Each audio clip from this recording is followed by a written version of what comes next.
This is the Busta Rhymes that none of us have ever seen before. Busta Rhymes says it himself. This is a Busta Rhymes that nobody's ever seen before. You will walk away from this conversation understanding not only what it takes to reach the very peak of your powers, but to stay there for 33 years.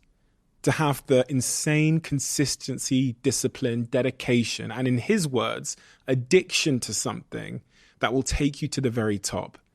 But then also you'll see the forces in life that take you from that peak to the deepest depths of darkness.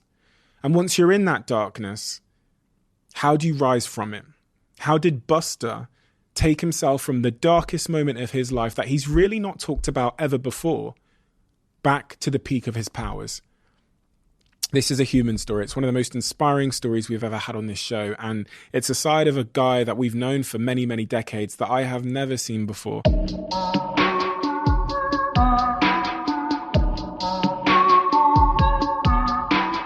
Busta, sometimes I think that with maturity and with age, we're able to look back at our earliest years and connect dots that only our maturity and only our own growth and development allow us to connect. And those dots sometimes indicate to us why and how we became the person we are today. And that's really what I'm so compelled to understand with you is, what is that early context that you look back on now when you go, the reason I am the man I am today sat here is because of this early context and these things and these people. What is that? Honestly, I have to say it starts with my mother and my father.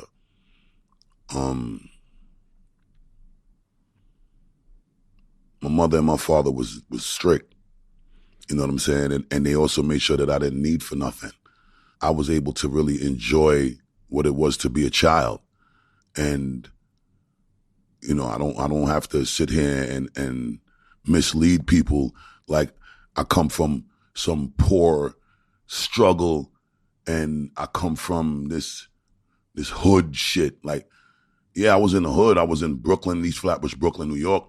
And I was in the hood with enough of the goons and the hooligans. But the difference about our era and the way you mostly hear artists try to portray it now is even the guys that was the goons and the gangsters and the troublemakers in the street, they had respect and they had integrity and they understood what it was to have proper manners. Like, if my mother, as serious as she was, saw any of the other kids in the street, it was like, I'm giving you an example of how it really literally took a village to raise a child. Like, none of the neighbors on the block would see another child that they watched grow from a little boy into becoming a teenager or something and see that kid misbehaving and not reprimand him in the street, even if they're not his parent. So my neighbors had permission to bust my ass if I was misbehaving.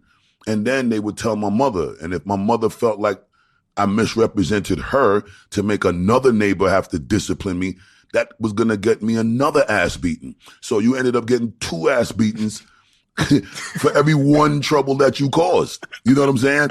And that shit was important because I think that as a community, that shit is something it doesn't exist anymore. You can't tell nobody else kid nothing.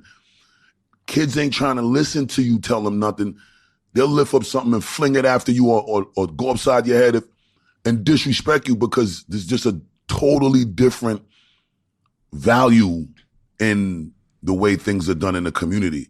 So it starts with my parents and the way I was raised in the house to have respect for my parents, have respect for my other elders, even if you wasn't my parent. And also, even if you was dudes that was in the street, you still an elder. We had to respect you as an elder.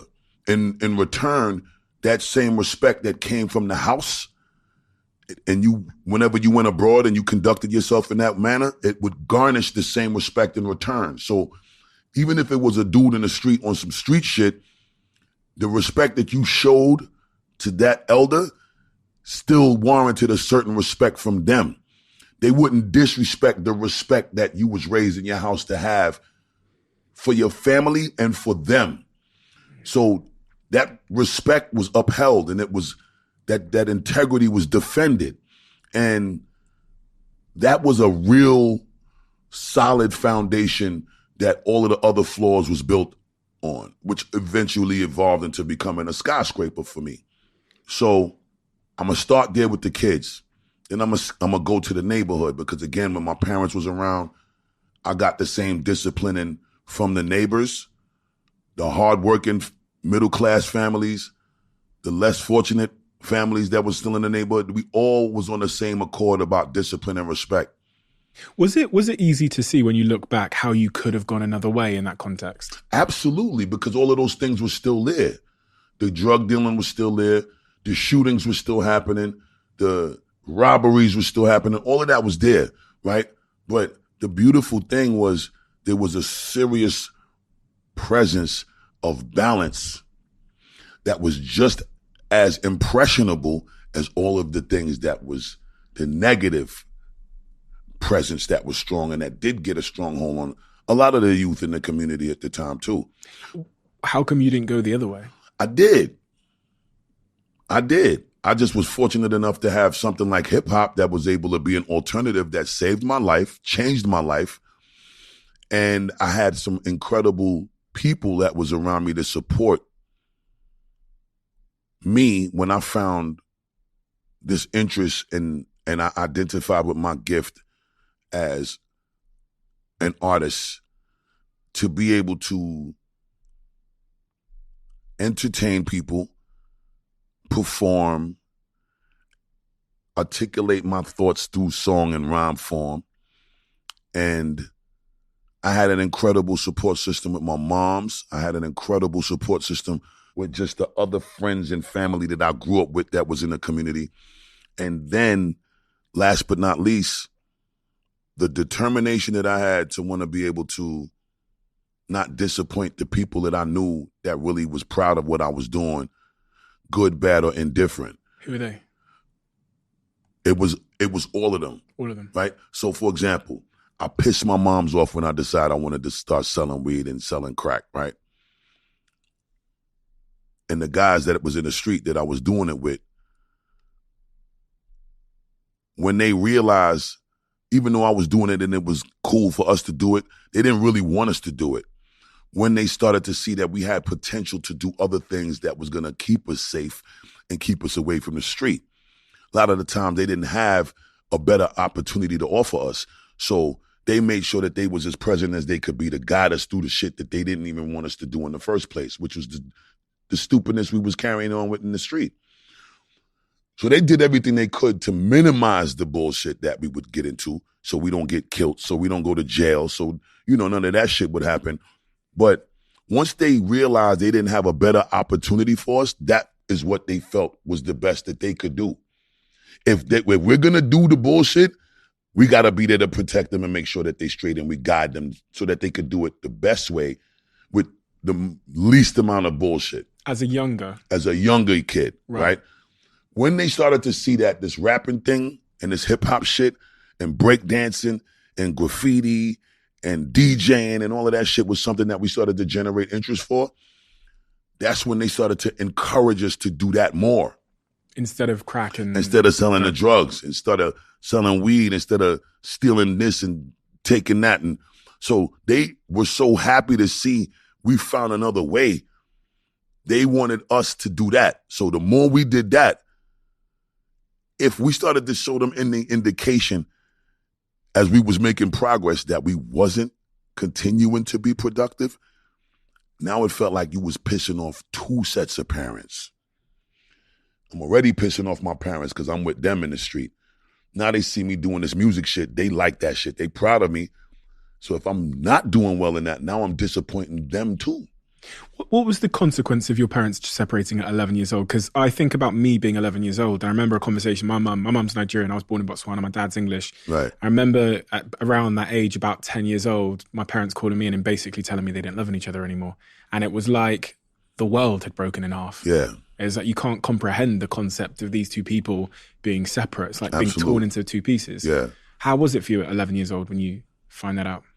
It was disastrous for me because, like you said, you can't really ever wrap your head around that. As a child, you don't know how to conceptualize that. Like, obviously there was things that I was able to do and There was enjoyment I was able to have when I spent time with my father that I couldn't get when I was with my mother. There was things that I was always able to get as far as nurturing and being cared for and being babied from my mother that I couldn't get from my father. And obviously divine order is mother and father to make baby, right? So I definitely didn't want to lose neither one of them. Did you change? I definitely changed because I wasn't I couldn't figure out how to find my the behaved kid that I was, even though I was still getting into shit. The bullshit really started once my mother and my father got a divorce. The misbehaving really started picking up. The disrespect started to pick up and intensify. The anger was just a lot more. Why? It overwhelmed me more because I wasn't happy with my situation. And then I wasn't happy with the way that I was directly impacted by their beef. So like,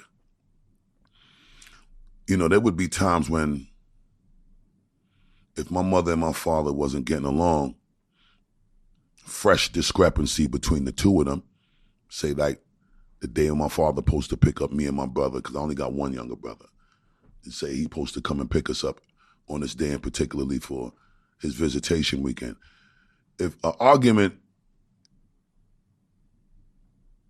started with the two of them that morning,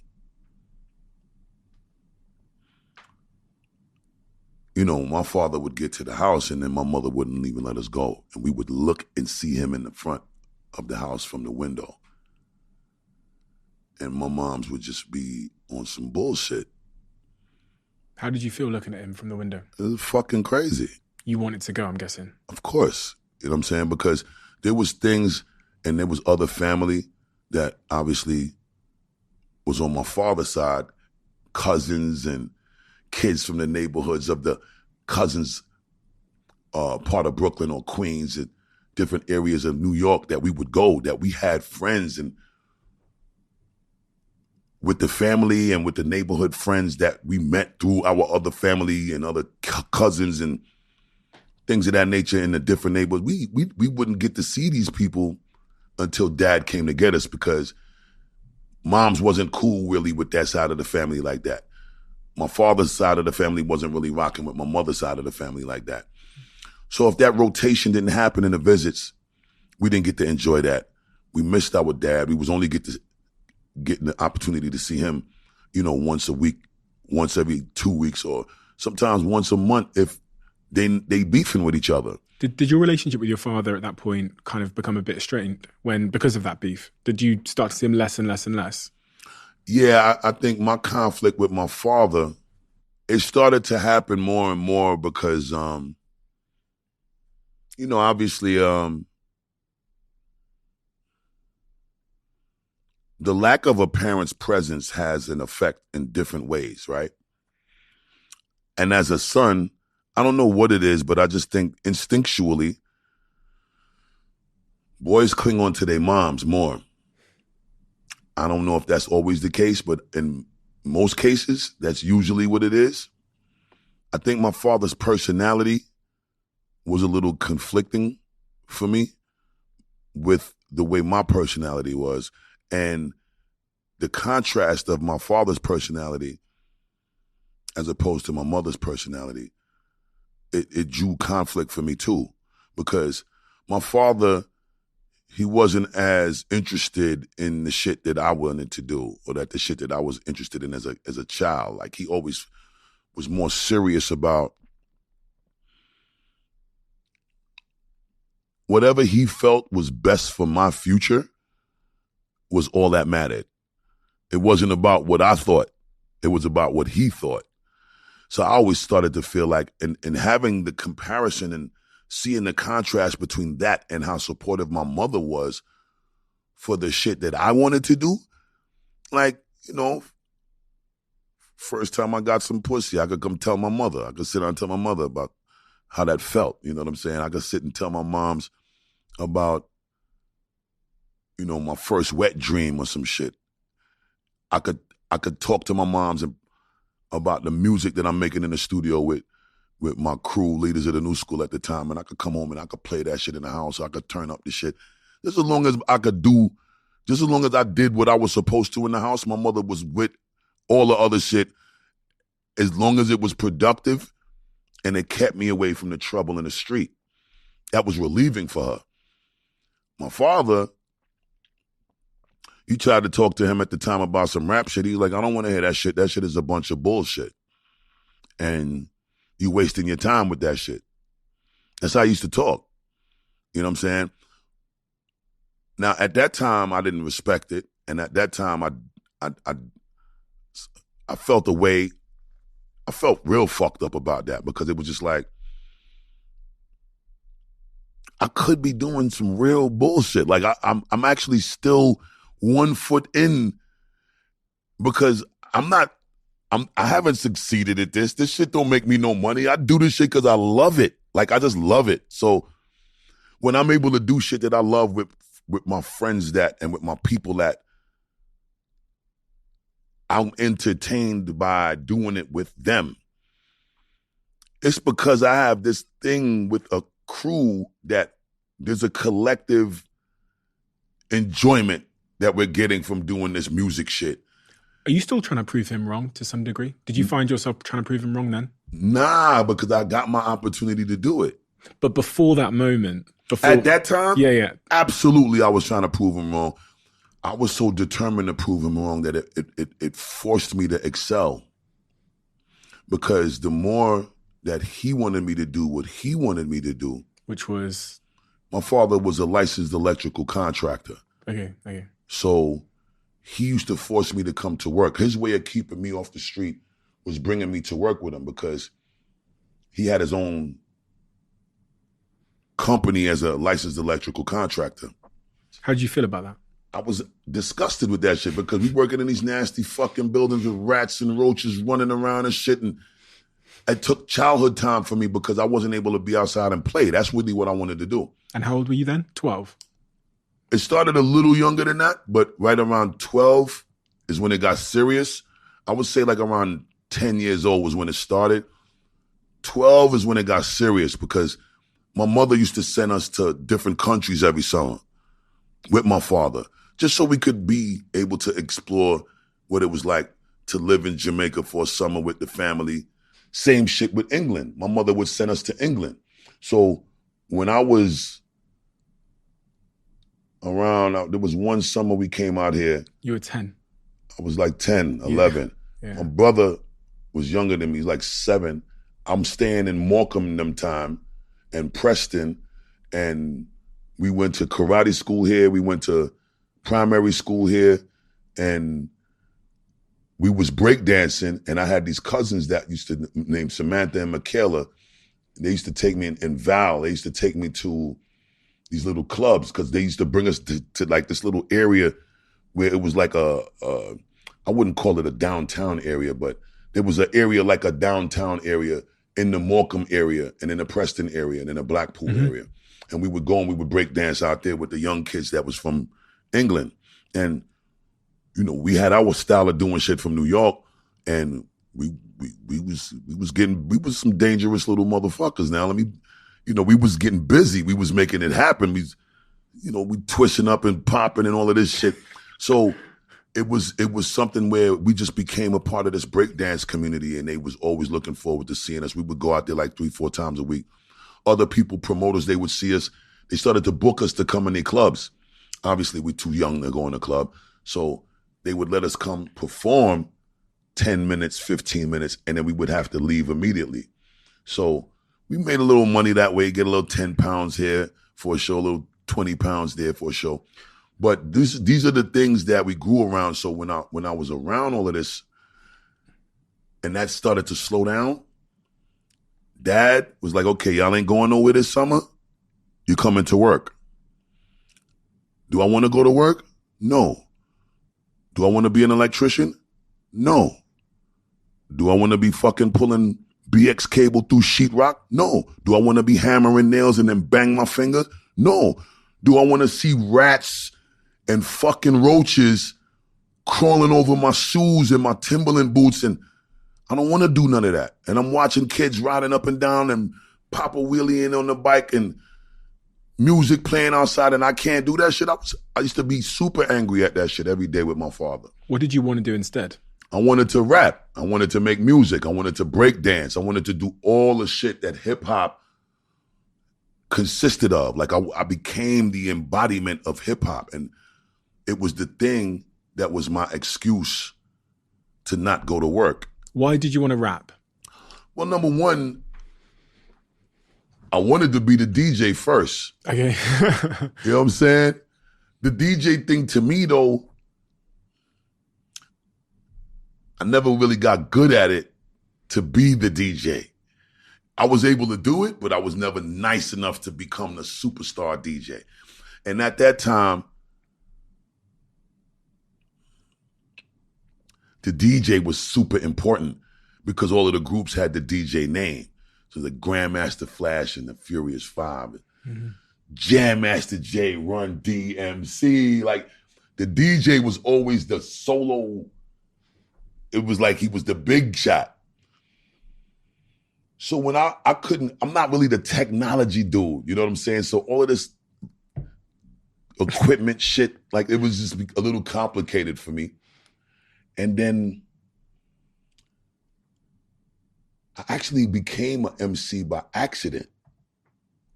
And the interesting part about that was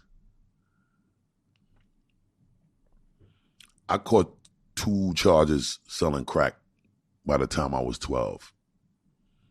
And fortunately, the laws was different and I was a minor. So I didn't see no serious trouble, but I was definitely on my way to getting into some serious trouble if my mother didn't say, all right, enough of this shit, we got to get you out of here. So that's when she took me from Brooklyn and brought me to Long Island. When I got to Long Island, that's when I met Brown, C. Brown from Leaders of the New School, Dinko D from Leaders of the New School. Milo was my mother's sister's son, so he's my first blood cousin. But before we brought in Milo, and even before we brought in Dinko, it was me, Dinko, and another dude named Mystery. Mystery was hustling in the street too. But when we went to Long Island now, a lot of other families was thinking like my mother. They brought their kids from Brooklyn too to Long Island, from Queens to Long Island, from the Bronx to Long Island. So we left the neighborhood, which is the hood we was raised in. We left the hood to come to the suburbs and still be around a bunch of kids from the hood. You know what I'm saying? So the same shit you was running from, we found a way to do the same shit in these nice neighborhoods now. And here we come as the generation terrorizing these beautiful neighborhoods. And we fucked these neighborhoods up. When you say you became an accidental MC. This is what happened. I wasn't rapping yet. I was only breakdancing. I was only popping. And I was DJing a little bit. And I was messing around with the graffiti. I wasn't rapping yet. So when I moved to Long Island, I meet Charlie Brown. I meet Mystery. And what ends up happening is in this junior high school now, they got like these lip sync contests. They got rap contests. And, you know, we now finally getting a chance to experience what it's like to be in school where you have periods, different periods in classes. And you in one class for 45 minutes to an hour, then the bell ring, and then you switch. Y'all got the hallway action, everybody talking shit. Go to the next class, you flirt with a couple of chicks on the way to the next class. So all of that interaction is starting now. Puberty kicking in crazy. You know, you're 13 years old, 12, 13 now. You're starting to get your hormones just moving different. So obviously you're going through the stage in your life now where you want to impress everybody. You want to be the cool guy in school.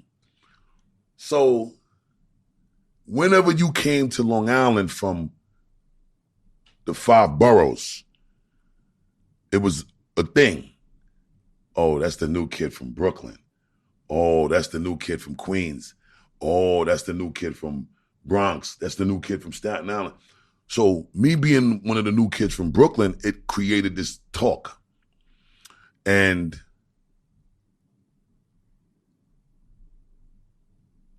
the rapping thing is happening.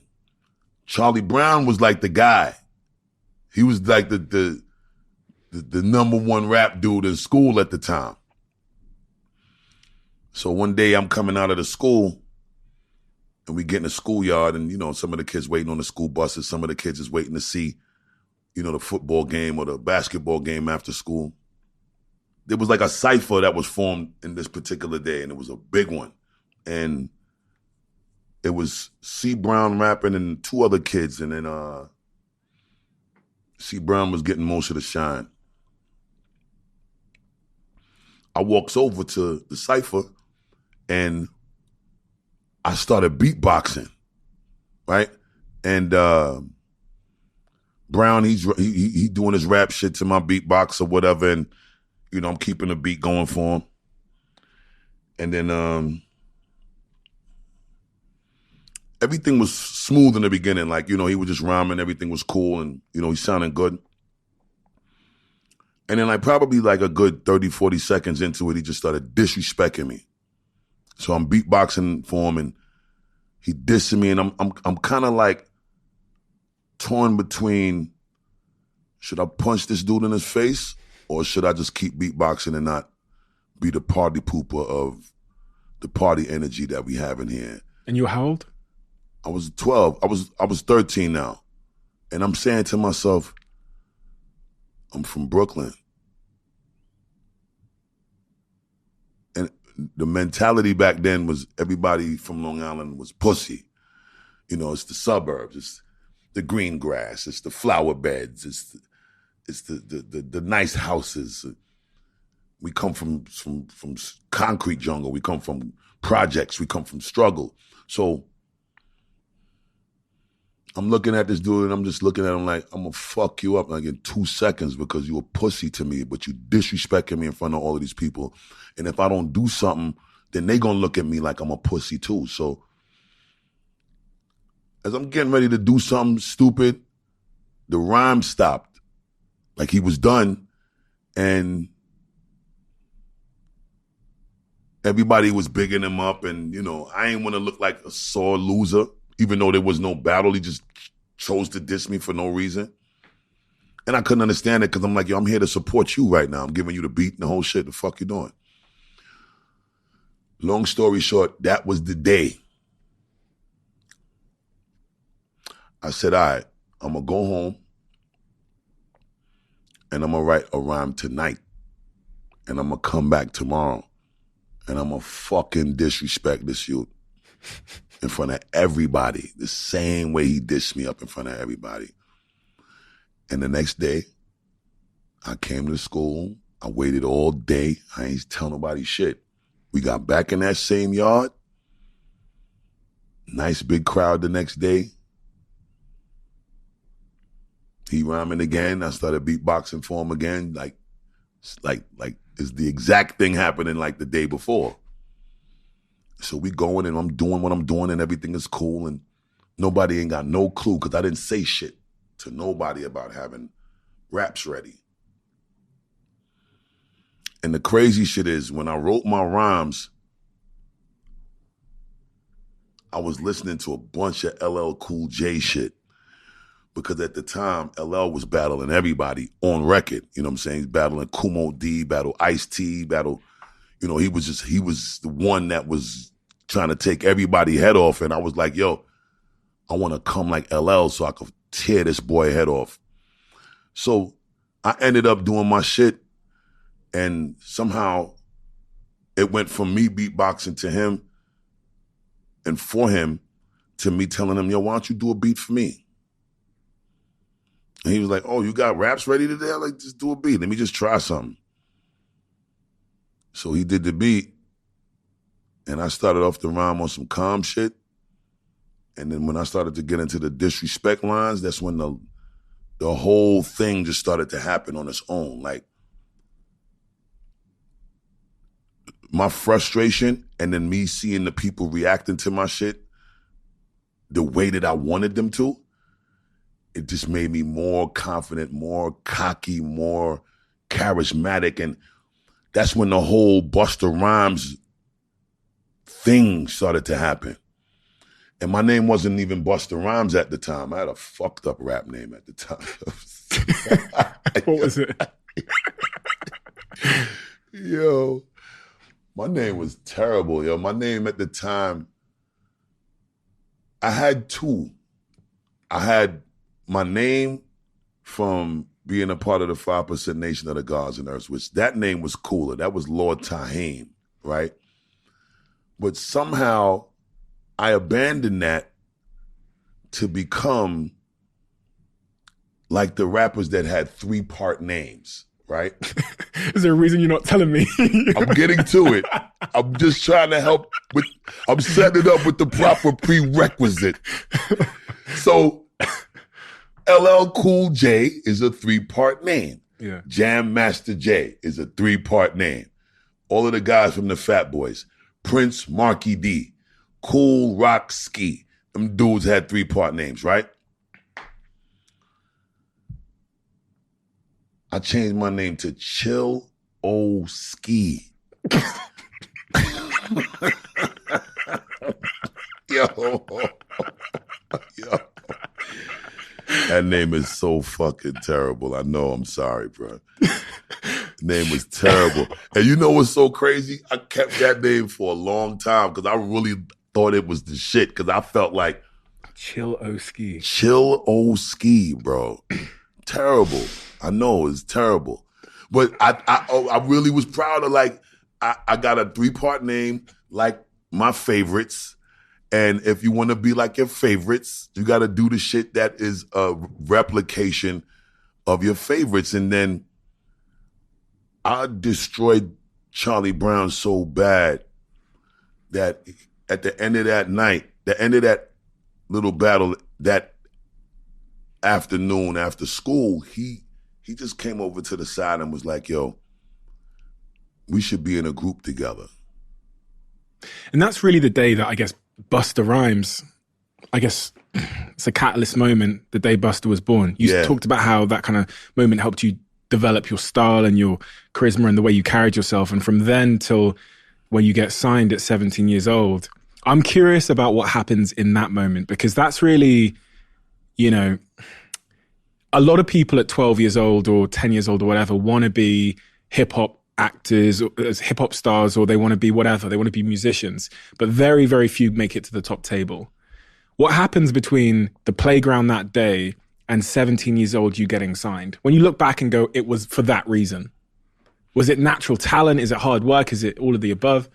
It's all of the above, but the first thing for me was the addiction to the reaction that I was getting from the people, and I was seeing it and how it felt in real time. And just looking at the fact that I came up with something in my crib by myself in my bedroom that was fueled by a determination of wanting to defend myself like a fight. And a lot of the times,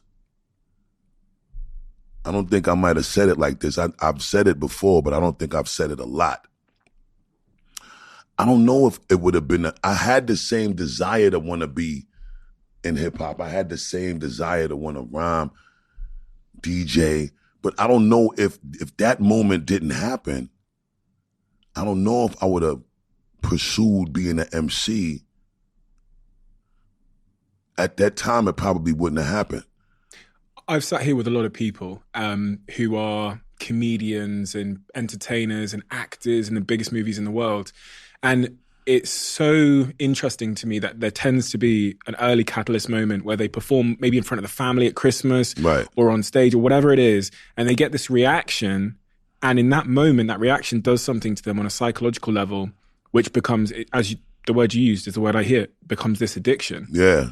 And I often wonder to myself, because a lot of other people will experience that reaction and not develop the addiction. Right. So the reaction, it appears to me, is doing something for those people that they needed at that moment. Yes, I needed it at that moment. I'm going to tell you something. It actually happened before that. To want to be an MC happened in that moment. The addiction to entertaining people, and that shit happened when I was like 7, 8 years old. Maybe even six years old, because where it started for me initially was, at the time, and particularly like I was saying, how the neighborhood was back then and how we was raised in our house back then. My mother and my father, we had to go to bed at 9:00 on a school night. And on the weekends, when we was that young, we might be able to stay up until about 10:00, but we still had to go to bed by a certain time. When my mother had company, or like my father, and they had like family and friends, or, they just had their little grown-up get-togethers,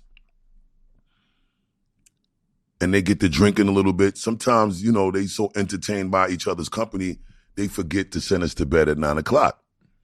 They playing music and shit. And I used to have to do things. I would try to creatively come up with ways to avoid being sent to bed at 9:00. So when they playing music, the first thing that I would always get into doing is reenactments of Michael Jackson and from the Jackson 5 and James Brown dance routines.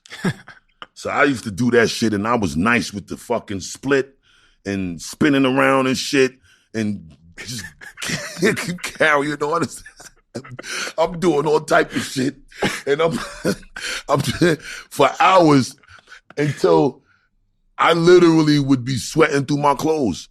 But it was so entertaining that sometimes the whole company that was there for my family, my mother and my father, they ended up cheering me on and rooting me on to continue, and they bigging up my mom's about how much talent her son has. And was it not that feeling then that you were chasing? That's what it was first. That's what I was saying. Like, I wasn't thinking about being no rapper then, but I knew what that feeling felt like.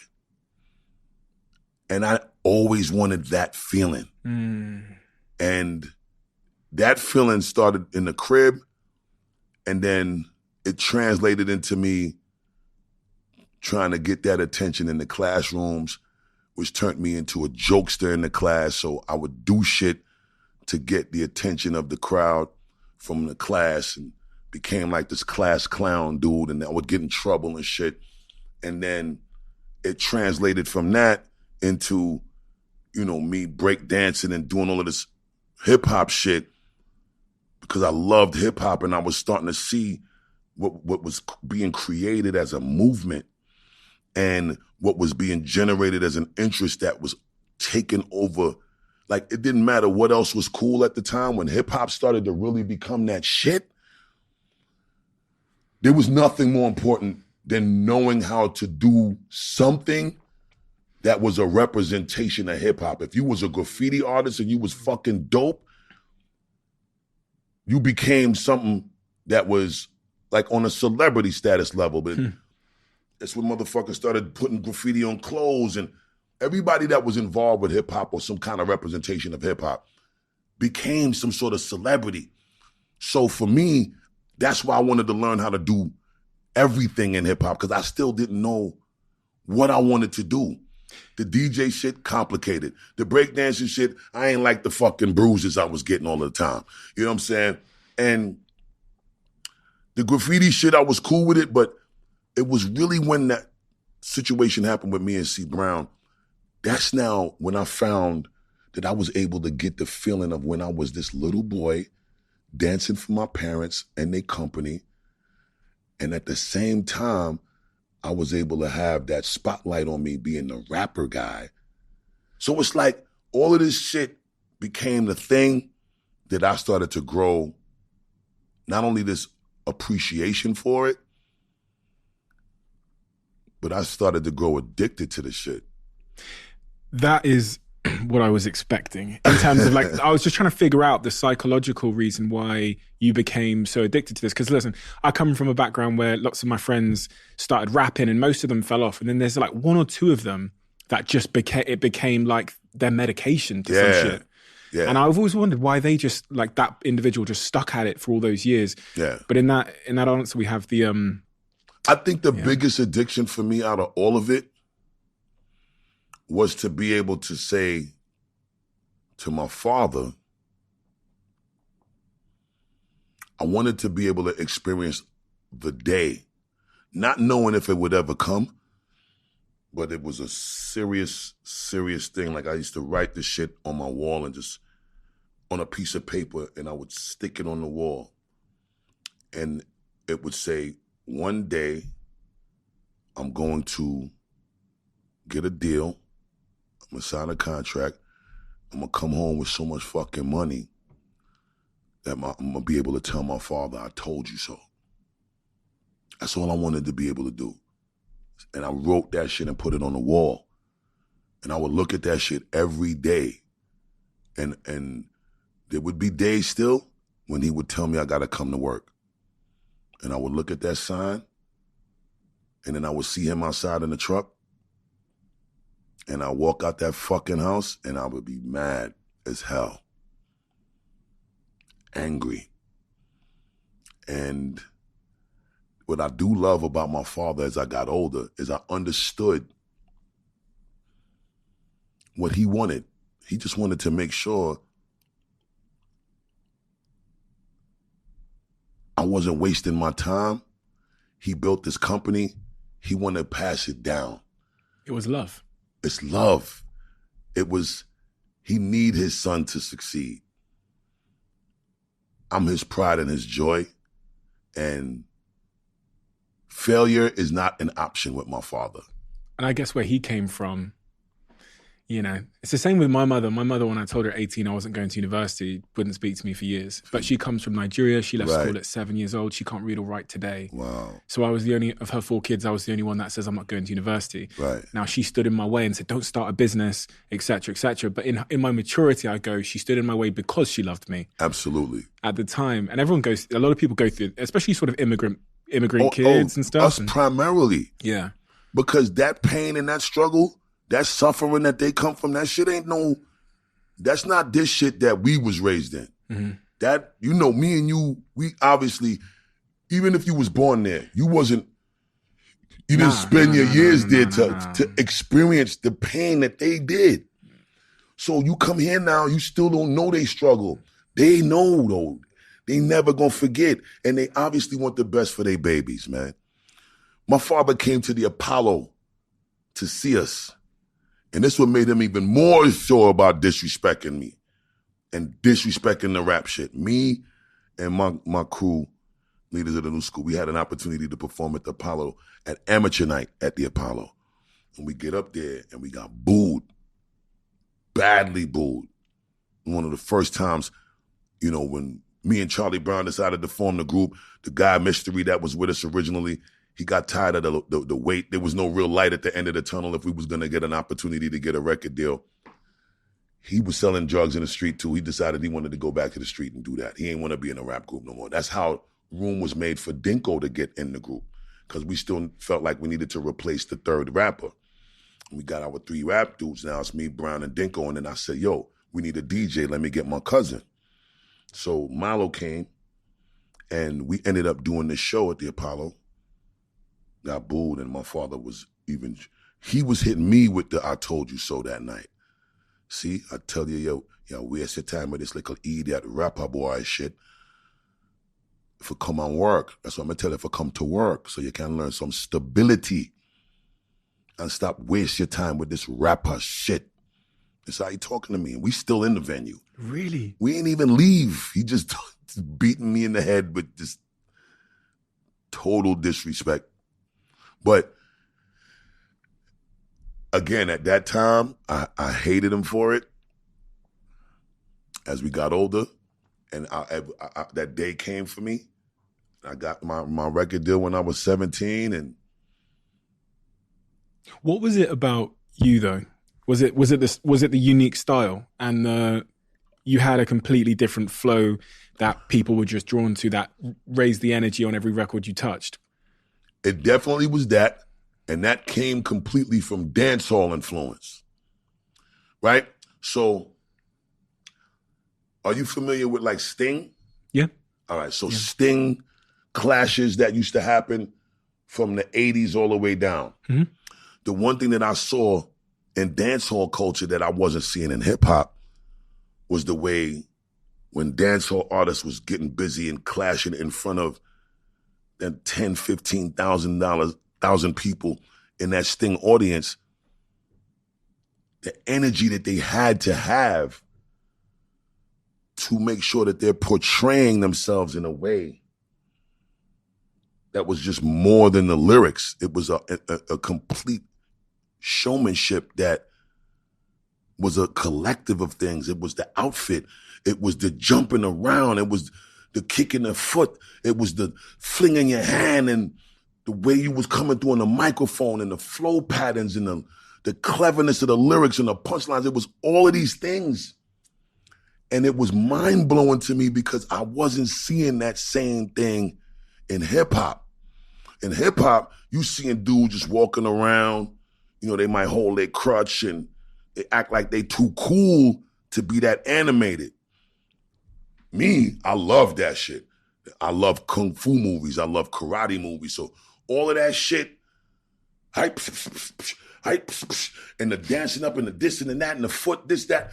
I just took all of that shit and I said, I'm going to turn this into what I'm going to do on these stages. And I think that if I master this shit and I could master my breathing and I don't exhaust myself too soon, try to jump around all over the fucking stage going crazy, I think I might become a dangerous motherfucker that's hard to compete with because dudes are not moving like this on no stage. I'm going to all of the shows. I'm being a student. I'm in the clubs. I'm in the street. I'm everywhere just to see and learn and pull inspiration from somewhere. And I pulled a lot of inspiration from different places, but that was when I found it. Like looking at those Sting clashes and jammies and Kilimanjaro, like all the man from Saxon and all of that was out here, Tipper Irie and all of them, man, like them dudes raised me.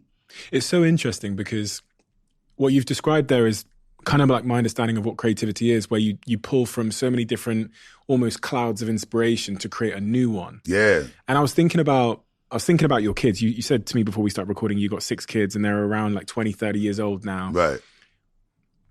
Based on what you now understand about what made you stand out different, what it took in terms of your mentality, to use the word student there, if one of those kids comes to you now and says, Dad, what are the fundamentals that I can take from your journey up until that point at, say, 21 years old, that would increase my chance of success no matter the industry? What are those fundamentals?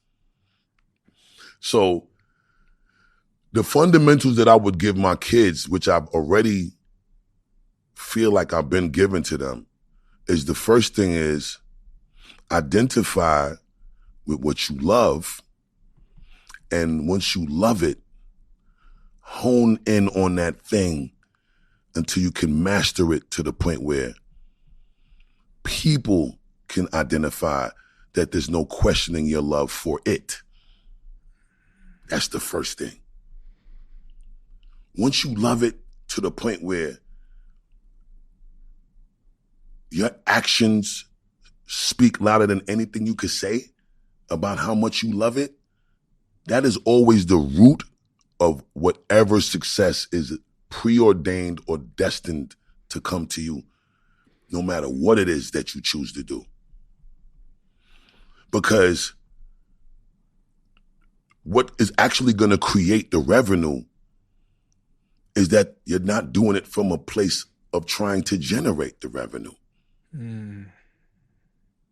You're going to do this shit regardless. So it's not about the money for you. You're fulfilling something in your soul, in your body, There's a feeling that even the money can't give you. There's people that have this money and they still can't find that feeling, man.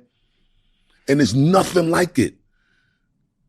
This is a feeling that really exists, bro, that can actually make you the happiest person in the world. That happens to be my music. Because, and my children understand now, I love my children so much, and I love my family so much.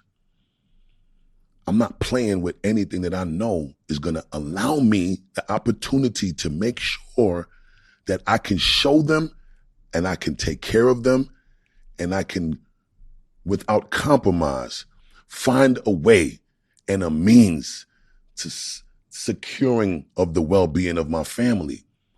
And I found something that I love that has provided me those means and the ability to do it. And I don't have to question how I'm going to get to that on no day. I could be sick. I could be sick and in the hospital and write a song. And even if I'm too weak to say it, I could give it to somebody and work out whatever business I need to work out with that person so they still do that same song. God willing, the success of that song that hopefully is garnished reaches a level of success based on this creation from a feeling that I was inspired by or from a feeling that I got that I can't explain and I can't give to nobody other than through this music that will take care of not just my family, but it actually might take care of filling a space in the millions of people's lives that will hear this shit, that at some point, depending on the impact of the song, they fuck around and see you 20 years from now and become the fucking CEO of Google and will tell you, I am a fan. I loved you. What this fucking song did for me when I was 10, now I'm 30. And at this moment, when I was 10, I remember wearing this little t-shirt with a yellow fucking balloon face on it. And I had my little bicycle outside. And my mother let me play with my two friends 2 houses down. We played this fucking song 10 times in a row until we had to go inside.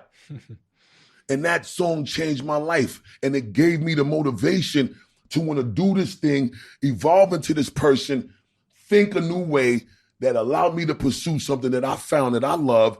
And now I'm a fucking $200 million CEO in Google. I'm a fan of your shit. You're still doing what I love. And I want to sit down with you and figure out something magical that we could do together. Sounds addictive. That's very fucking addictive. Fuck that.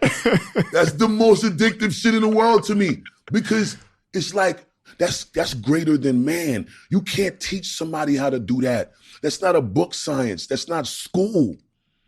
You know what I'm saying? That shit is, you identify with this gift.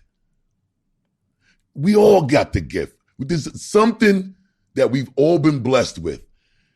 At some point, if we listen to that fucking little thing that speaks to us inside, some people call it instinct. Some people call it a vibe. Some people call it an energy. Whatever the fuck you call it. Some people call it a voice. Whatever that thing is, bro. If it sparks the thought that changes the whole trajectory to what your life can evolve into because you took a second to listen to that shit, you are identifying with your blessing. You are identifying with your gift. And at that point, you learn what the fuck it is and become one with it and walk in your purpose, bro. So you might instill this thing into the lives of so many people that you live forever through this thing that you've created. That's not a man thing no more. That shit is deeper than man. I am absolutely addicted to that because when you really think about it, That shit is something that's godly. It's weird to me when people find it strange when we call ourselves gods and earths, right? Because I'm saying, what do you want me to be? You want me to be other than God?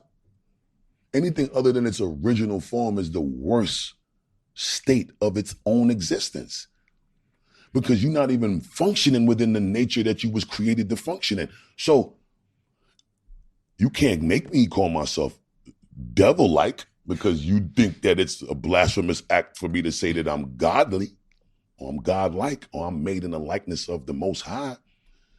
That mentality is why I function this way, because I refuse to think that there is nothing that I can't do beyond man.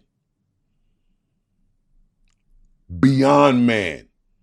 If I could sit down here and smoke a spliff and eat a bowl of cereal and fucking go, ya, ya, ya, ya, ya, ya, ya, ya, ya, ya. And when I step up in the place and when I step correct, I say, yo, what step's correct? Woo-ha, I got you all in check. And the whole fucking planet is doing it. It don't matter what country I go to. And then I get to Sweden and they telling me, ya, ya, ya's, yes, yes, yes, yes, yes. I ain't from Sweden. I don't know that. I just was vibing and bugging out. The weed had me feeling away. Nice little spliff, little food, a little bowl of cereal, and I just was joking in the crib and then ya, ya, ya, ya, ya. Motherfuckers was laughing in my house. I thought it was funny. I did this shit on the record.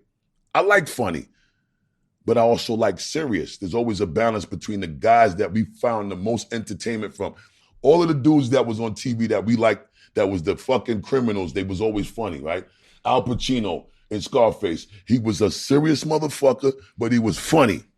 Joe Pesci in Goodfellas, serious but funny, right? Mm-hmm. We in the hood, we love the balance between serious and funny. I try to incorporate serious and funny in all of my shit. Bottom line is, my children, the fundamentals I want to give you all. Find it, love it, identify with what you love, become one with that thing, pursue it to the point where you become so engulfed in it, you don't know nothing else other than that. Walk in your purpose is what it evolves into. What kind of human beings do they need to be? Character traits. All right, this is what it needs to be. Some of it might sound fucked up. First thing is you gotta be selfish as hell. You gotta be selfish. I don't give a fuck. It's the sacrifice, but without great sacrifice and without great risk, there is no such thing as great reward. Can't have one. That math will never math. You know what I'm saying? Yeah. You have to have, and I don't like this word, but I'm going to say it because it's true. You have to be a little maniacal with the shit. Maniac, right? That word isn't good in a lot of situations, but when you're pursuing your destiny, when you identify with your destiny, you have to be selfish. You have to be maniacal. You have to be uncompromising. And you have to move in a way when it comes to those three things, when you function completely in a way where it's an unwavering faith. Like, it don't matter how fucked up that shit might look. It don't matter how much it feel like it ain't gonna work. Delusional. Complete delusion. You gotta believe the delusion. Because it's only delusional until it works. So is it really delusional? A motherfucker only gonna call it delusion until it don't work for nobody else to see, but for the whole world to see. And then once the world see it, there's nothing delusional about it. Now your delusion becomes, oh, he was a fucking genius. We didn't see it when he saw it. We didn't understand it when he did. We thought this motherfucker was crazy. But he definitely always figured this thing was the thing to do, and he's stuck by that shit. When you say selfish, obviously that word has got a lot of different connotations and meanings, but I heard from it that the selfishness is focusing on serving yourself and your dreams and your mission, like you were somewhat selfish when you said, I want to be a rapper, even though your father's saying, I want you to come and be an electrical contractor. That was selfish of you to say, no, I want to take care of me first. That's selfish. I'm meaning even more extreme than that. Yes, selfish to my father because, in a way, I don't want to look at it as what's selfish to him. I was just on some, I don't want to do what you want to do. That's not really being selfish. That's just having a difference in opinion, right? Mm-hmm.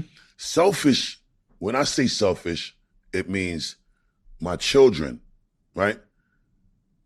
I've had to miss moments that we're never going to get back. I missed my oldest son's high school graduation. I missed one of my daughter's college graduations. I've missed times when I should have been there to teach my child how to drive, or I should have been there to teach my child how to ride a bike. I missed a lot of that, right? And a lot of it had to do with circumstance, and my circumstance, which I obviously contributed to creating for myself, I had to take responsibility for these choices that I made and these circumstances that I created for myself. And the situation that became a real life situation for me left me very few choices. So there was a choice where I could be there for everything and then the money ain't where it need to be, or I'm going to do what I love, not just because I love it, and it brings me joy, and it brings me peace of mind, because I would go to the studio, and when I'm in that studio, and I close the door, and then I'm in those four walls, I don't have to argue with the child's mother. I don't have to argue with my woman. I don't get talk back from people that choose to have a debate about shit that ain't even worth debating about. All of the unnecessary distractions I can leave outside of that room. And when I'm in that room, I am fulfilling my destiny. I am fulfilling my soul, and I'm making myself get to a place mentally where my peace of mind is so where it needs to be, that not only am I allowed to become, feel, think, and evolve into whatever place my mind takes me, I'm then able to get to that place emotionally, spiritually, mentally, create something, put it in a song, change the effect that I can have as an impact through this thing that I'm blessed with as a gift. And then I could come down off of that and be in a happier place, so that when I do get back around the people that I got to argue with, I'm in a better place to deal with them. Is there sort of guilt associated with that as you've sort of matured and understood and, you know, had time to reflect on missing those key moments? I worry about this a lot because I'm a workaholic, and I think my work is, in many respects, some kind of psychological escape.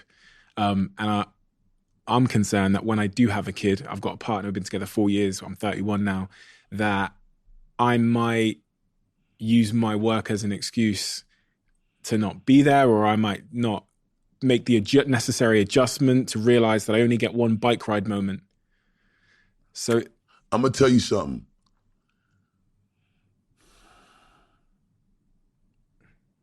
There is no right way and no wrong way when it comes to making that decision, other than what you know in your heart. I definitely live with guilt. I feel like there was things that I could have done without to be there for my children. But I also feel like that's me saying that now, right? I'm in a different place now in my life than I was at that time. And at that time, the mentality that I have now didn't exist then, right?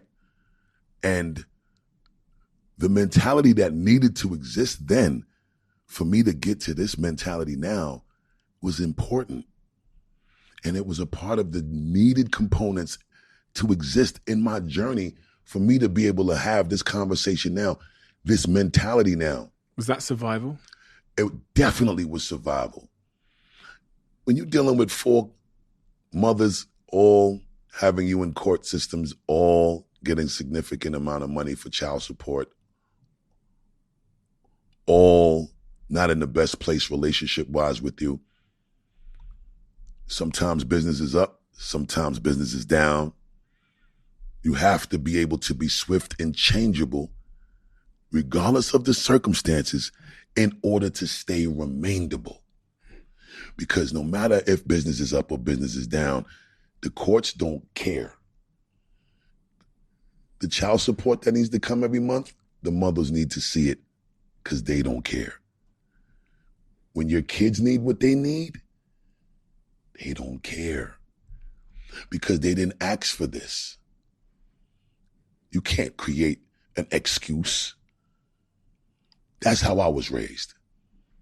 Your kid didn't ask to be put in a situation that you cannot do what you're supposed to do for them. So that's not their problem. You have to find a solution. It's a lot of pressure. It's a lot. It's a lot. But I also feel like when you identify with your gift, that's part of the gift. That's what makes it the gift. Because the Most High usually don't give us more than we can handle. You know, and with that being said, all of these things we talking about, which is one of the best questions that I love that you asked, right? What would I give my kids? And I keep coming back to that because I want my kids to understand that focus on what you love is most primary, being selfish. And when I say selfish, not just my kids, but even my woman. There might be a lot of shit she want to do. I'm sorry. I can't do it right now. I can't do it right now. I could do it later. And then there's moments when you can do it and you make the time and you do it, you know? But until there's another means of me being able to do what I love and find the fulfillment that I find while I'm doing what I love, this is also a part of who y'all fell in love with. Moments in our life, I think, help us to see things a little bit more clearly. And especially when they're really significant moments. And one of those moments that I see in your story is in 2012, where I think you're 42 years old at the time, and your manager and friend, Chris, dies. Rest in peace to Chris. Chris was all that I knew. Everything that I learned after Chuck D and Hank Shockley and them, I learned it with Chris. I learned how to make my money with Chris. My tax brackets changed with Chris.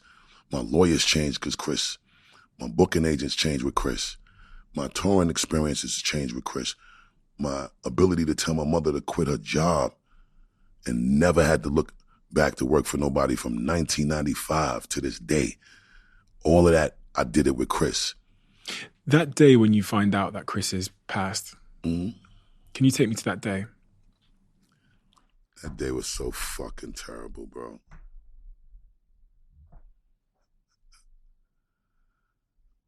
Wow. His life changed when this woman came into his life. I'm not going to dive too much into that part, but I'm definitely going to say that Chris's life changed, not for the better, when she came around. So, once that happened, it started to change the energy amongst the Violator family. And I really wish, because I don't want this to be heard in a way where it seemed like I'm shitting on the woman, because I'm not shitting on the woman. I'm acknowledging the reality of the situation. As you can see, I'm not saying nothing bad about the woman. I'm just talking about I'm acknowledging a time period where a change transpired in a significant way, and it happened after this woman came around. That's it. Long story short, I think his daughter was coming home from college, and he had to go and meet her at Grand Central Station in Manhattan.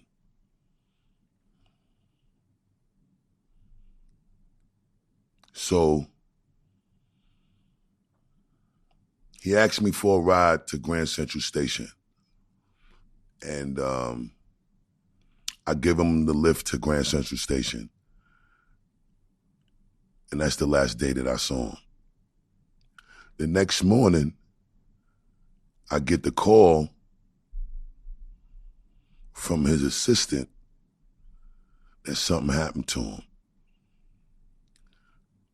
And I'm asking what happened to him, and they just said he hurt himself, but they didn't say, that he was dead. They just was like he hurt himself.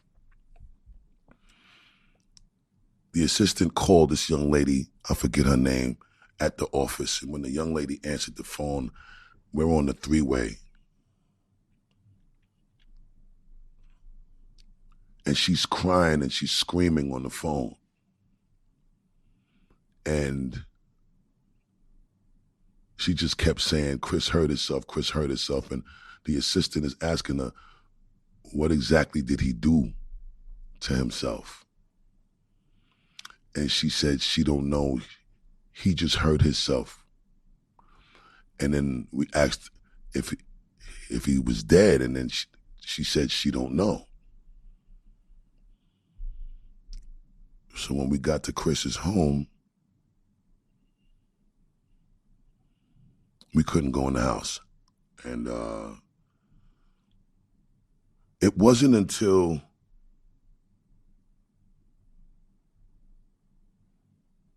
you saw the coroner van come.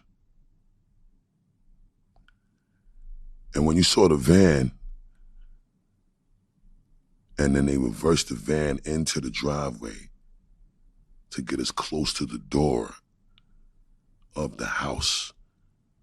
Because it was a downstairs door, and then there was the regular door to go up the stairs and you go in the house from the front. But whatever happened to him, it happened downstairs, because that's where his body was. And they went inside, and they brought them black bags with them, them body bags, and that's when it got real. That's when it changed. Everything changed when you saw the bags. And we knew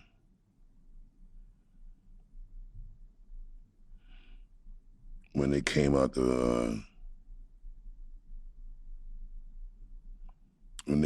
basement with the bags, and his body was in the bags. That's when you knew Chris was never coming back. So, the crying started, and a lot of arguing started. A lot of threats started. And my life was going in a whole nother direction after that. And I didn't like it, because I was confused about how to move. And I was lost for a minute, because I never really had to manage my career without a manager. And he wasn't just a manager, he was my brother. So it got scary for a minute. I couldn't get it together. That's why I didn't put out no record for 9 years.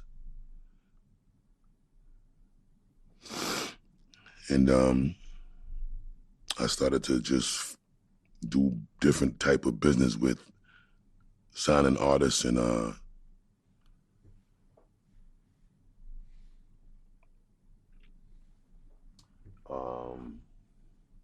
That's when we put out OT Genesis. And we had some really good success with him. And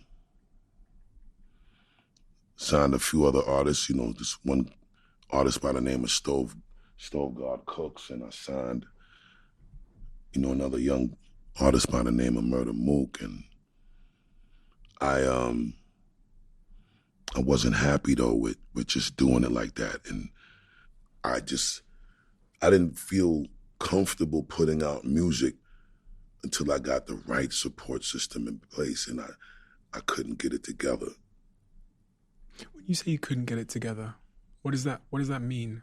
That means like psychologically you couldn't get it together. Psychologically, I couldn't get it together because I didn't feel like I had a support system that I could believe in enough to make me feel like I am psychologically able to move with the comfort, the confidence, and the support that I know I'm gonna need.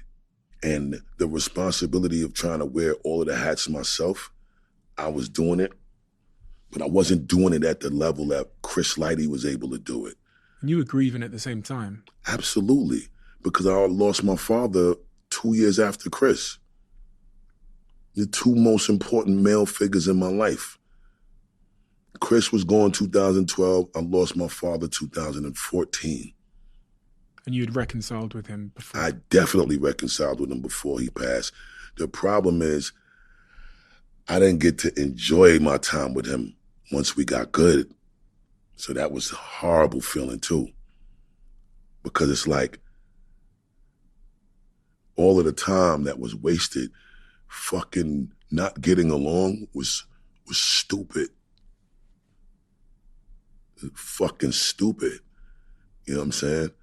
That's part of the reason why I started to really get unhealthy and fucked up. I was trying everything to drown the pain and the frustration and the suffering of those losses by overworking, over drinking, over smoking weed and cigarettes. And it got so bad that I got to the weight of 340 pounds. I've never been that. I'm not even built to be that heavy. It's funny. It's like I look back at certain pictures and I looked at how overweight I was. I look at my skin. Yeah, there's certain pictures I had. I had these marks on my face. I hate those pictures. I see the darkness in those pictures, yo. There's this book called The Body Holds the Score, but the title is just the thing that I've actually gained the most from. It just says that when there's things going on in our psychology and our mind, the body will show it. Yeah, man. We'll eat, we'll drink, we won't sleep, but you'll see it in the body before you see it in the mind. The mind is invisible, obviously. Right. The body is the first place to see it. And I was reading through that phase of your life, and you were on sort of breathing machines when you were sleeping and things like that. Nah, I wasn't on the breathing machine. I had sleep apnea. Oh, yeah, sleep apnea. Yeah, okay. yeah. I had sleep apnea. I was... You drank yourself into a coma at one point? I drank myself into, not a coma, I drank myself into an inability to wake myself up. Oh, okay. I had to be woken up by my son and my security in LA. It took 45 minutes, and we had just come back from hanging out at a club called Poppy's. He sat me down the next day. He was like, listen, I don't want to hurt your feelings because you're my father. And I don't even know if I got the strength to say it to you now, but I had a conversation with the security. I need you to listen to them because I'm too scared to tell you how I feel. That's how bad it was. My son ain't never speak to me like that in my life, but I needed to hear it. But he couldn't even say it to me because that's how much he still was trying to protect my feelings. But this is the first time that I knew I really disappointed my son.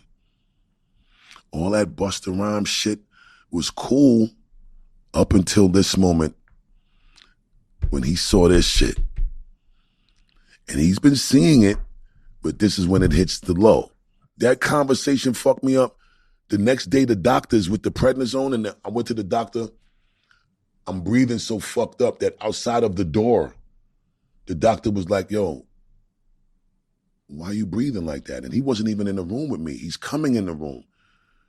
And I said, breathing like what? Because I was doing it for so long over the last 3 years that it was starting to sound normal to me.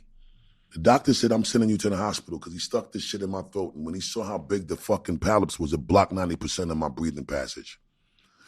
He said, if he sends me home and I take a shower and the central air system is blowing and I catch a draft that can lead to me catching a cold, and that last 10% of my breathing gets blocked up because of a swollen gland from a sore throat or some shit, I can die in my sleep that night. He said, I've got to call an ambulance for you. I'm in California.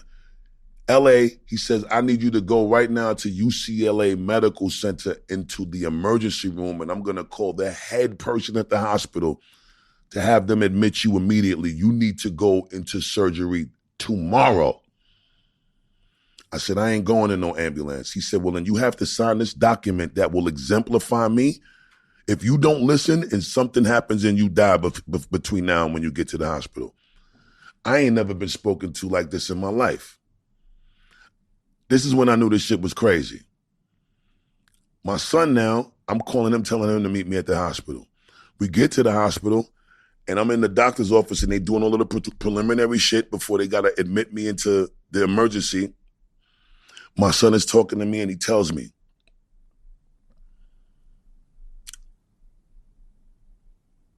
I thought you was going to die last night. And I ain't never been this scared, Dad, but I'm scared you're going to die. I lost Grandpa already. I can't lose you too. Can you please stop drinking? Can you please stop smoking? Can you please get back to the daddy that I know you to be? Finished me. At that point, I made up my mind. I'm going to get this surgery. When I get this surgery, I'm going to get in shape. I go home. On the way home, Dexter Jackson, bodybuilder competitor, used to compete in the Olympia. He became a Mr. Olympia champ. This man pops up in my stories, driving in his car in Jacksonville, Florida, and he's spitting the vocals to Put Your Hands Where My Eyes Could See. And then I hit him in the DM, and I said, Mr. Jackson, I'm a huge fan of you as a professional bodybuilder. Is there any way that we could get on the phone? I need your help. He hits me back. He sends me his number. I call him on the phone. I said, thanks for calling me. I salute you, Mr. Jackson. Can we please figure out a way to get me back in shape? That man said to me, you sure you ready, Bus? And I said, absolutely. He said, you got to come to Jacksonville and you got to stay here for 30 days. Tell your girl she can't come. Tell your kids you'll see them in 30 days. I need to put you through something for 30 days before we continue this journey. You survive this 30 days, I know you serious. I rented a motherfucking mansion for like 7 bedrooms. I went and got a cameraman to document it, my meal prep chef, my masseuse, because I knew that workout was going to fuck me up every day and I needed somebody to rub these muscles up. I got my recording engineer, so I didn't need to leave the house. I got an assistant, and that was about it. Stayed in the fucking crib for 30 days. Lost about 27 pounds in 30 days. These dudes that I'm surrounded by way of my first bodybuilding competitor trainer, Victor Munoz, and my second primary trainer, the legendary Mr. Olympia himself, Dexter Jackson, I was able to get my shit together, bro. And once I got my health, and once I got my mind, and I got my spirit right, and I started to be proud of me, when I looked at me and my kids was looking at me and they would say shit that you could only here, once you did what you needed to do and put in the work you needed to put in so that it shows, they're not going to say it if it don't look like the way they need to see it so they could say what they need to say. When that happened, you hearing the right shit, you feeling the right love, that shit was lifting my spirit so much. And then I'm going to tell you something.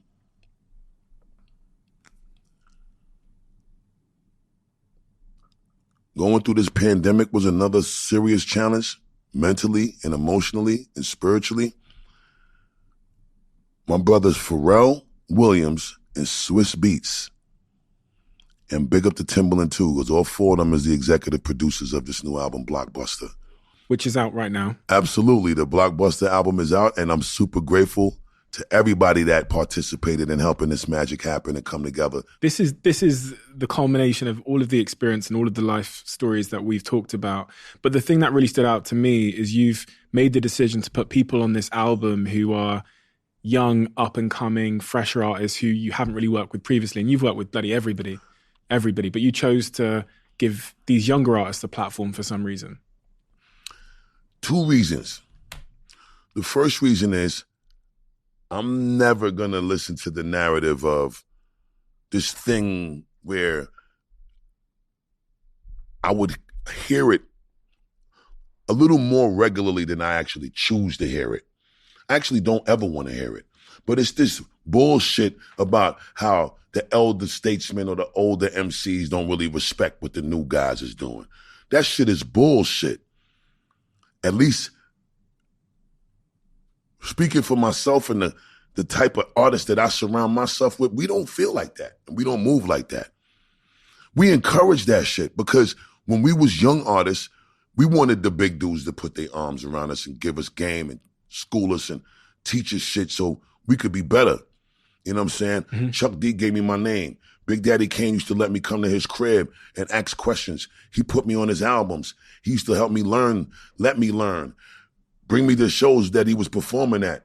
Fucking De La Soul, they did the same shit for us. Like, too many MCs gave us the guidance that made me great. I feel like it's only right that we do the same shit for the next generation of motherfuckers, especially if they dope. And I'm a fan of a lot of these new artists. And I want to work with them because they still inspiring me to want to go in the studio and stay razor blade sharp with my shit when I got to do my shit. You know what I'm saying? And I see a lot of them paying homage. There's a lot of motherfuckers walking around with their hairstyles like how I used to wear it with my dreads. There's a lot of motherfuckers that dress and they throw their heavy jewelry on that do it the way I used to do it and still do it. I just ain't got the dreads no more, but all that other shit, we still doing it. But I just want to make sure that they know we're not only here to give them the answers and the mentorship and the guidance and the information so they could be that much more sharper when they're being creative or when they're sitting in the fucking corporate office negotiating a deal with their lawyers and their managers. But I also want them to know that we love them too. We're fans of what they're doing. We see y'all paying homage, and we want y'all to know we paying homage to y'all too. One of the things I always think is destined to own the future is when both the past and present come together. And I say that with all due respect because sometimes people see projects like this as you passing the torch, but what you're actually doing is sharing the flame. Sharing the fucking flame. You couldn't have said it better. Because I ain't putting the flame out no time soon. Well, you're 33 years deep and you're still selling out the shows and doing the arenas and killing the game. And I'm so excited by this project because for those reasons, because you have two sort of generations coming together to create the future. Yeah. And that's what's so exciting. And I have to say from this conversation, everything you say and understanding the man that Busta is put so much more meaning into the lyrics, into the album and the records. Thank you. Everyone needs to go check this album out now, wherever you stream anything, please go check it out because it's one hell of a project. And you talked about that Google CEO who you inspired when he was 10 years old. You were that person and you still are that person for me. Thank you, King. So it's such an honor to have to get to spend this time with you today. Thank you, brother. And likewise, man, for real. I really appreciate it. The questions you asked, the places you went, I didn't expect it. I'm glad I wasn't prepped. I'm glad I wasn't prepped. I'm glad. You know what I'm saying? I just was given a prerequisite of how important you mean in this space and your platform. And congratulations to your evolution and your success with what you've been able to create for yourself. Thank you, bro. And becoming a successful businessman. I was driven and inspired by the story that I was being told about you. And I was like, oh no, fuck that. I gotta come pull up. And I'm taking my time. I appreciate because you. Because we're gonna do this shit properly. And I've never done an interview in 33 years. Never done an interview this in depth. Number two, I ain't never sat with nobody this motherfucking long and did no interview in Europe in my life neither. So you hold a record, bro. I appreciate you. Honestly, it's one of the greatest honors of me ever getting to do this is hearing that from you. So thank you so much, Busta. Thank you. It's an honor and a pleasure, brother. Appreciate you, King.